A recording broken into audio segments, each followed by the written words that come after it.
The farmer never expected that right after building a village, another group of different races would show up at his doorstep. Not only were there towering Minotaurs and Centaurs, but who could have imagined that the wooden stump cradled in the girl's arms was actually an innocent and adorable tree spirit? When she's happy, a little flower blooms on her. When danger strikes, she transforms into a tree to hide. Her favorite foods? Sunlight and soil. いい土だ。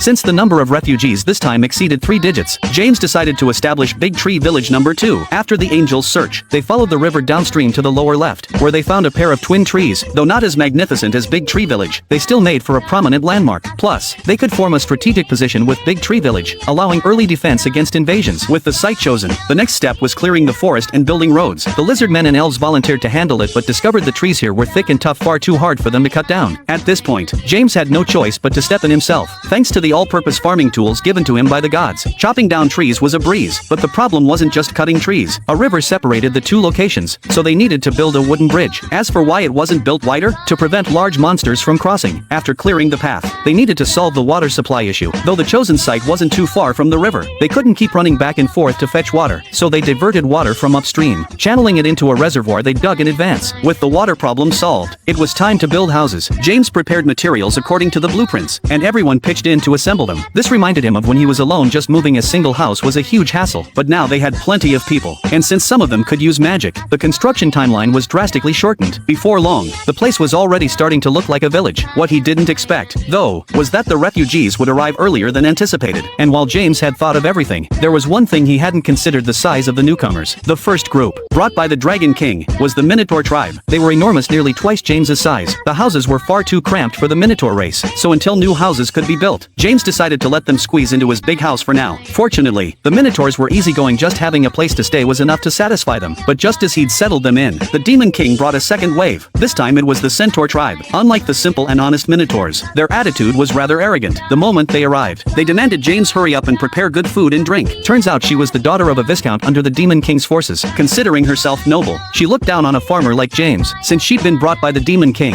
James didn't want to make a fuss, but Luna couldn't let it slide. She made the Centaur recognize her true position. This wasn't land granted to her. She was just a pitiful person begging James for shelter. The Centaur was initially furious with humiliation, but when she heard Luna was the second daughter of a count's family in the Demon Kingdom, her attitude instantly softened. She immediately knelt and apologized to James. Throughout it all, Luna remained calm and composed. Hearing that she would be in charge of the Centaurs going forward was one thing, but the question of where they'd live became another headache. The Centaurs weren't small either, so living conditions would be just as cramped. Since the